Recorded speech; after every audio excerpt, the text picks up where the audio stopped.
And so, I mean, it really does come down to whether or not the way I would phrase it in my parlance is, is Jesus greater than Origins?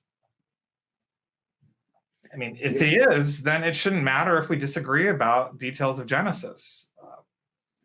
The fact that people have come to Jesus and this actually, we don't, I mean, honestly, it seems that even if you're entirely wrong, and I was a young earth creationist watching this, I should be able to say, you know what, Bill Craig, you've taken away some stumbling blocks from people, because even if they're completely wrong about origins and evolution, they should still follow Jesus.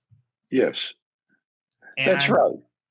And you have made a way for many people to do that. So it seems like a far more Christian position, a thoroughly grounded position that understands that Jesus is greater, right? Yes, I think that's right. We need to be united on the essentials and then have charity to one another with regard to the non-essentials. So I think this is really critical. So my critique, to throw it in, of Ken Ham is that I think he's forgotten what the cornerstone of the faith is. He's forgotten what the foundation is. When he talks about Jesus, he talks about how everything falls apart if you don't get Genesis. Even Jesus and the resurrection will go away. Yeah, years ago, Josh, I saw a young earth creationist poster that was very telling. It had a picture of two castles on two islands, and the people in the castles were shooting cannons at each other, fighting. And the one castle was Christianity, and the other castle was labeled something like secularism or atheism.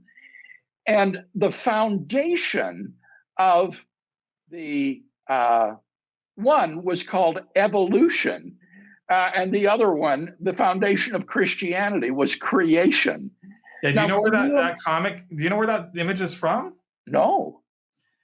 Ken Ham says that is the visual mission statement for Answers in Genesis. I see. And this is actually the way how they illustrate. Yeah, it bears out the point you were making. It is such a misunderstanding of theological priorities to think that Christianity is based upon the doctrine of creation and that atheism is based upon the theory of evolution. It almost stands things on their head. Well, my concern with it is it seems to be in direct contradiction with a literal reading of Scripture that says that Jesus is the cornerstone. I know, for goodness sake. I mean, I thought he was the cornerstone. He was the first stone laid, and he's the capstone too, isn't he? He's the last stone. And the keystone, the cornerstone that the builders rejected. Paul says, no foundation can anyone lay than that which is laid, which is Jesus Christ.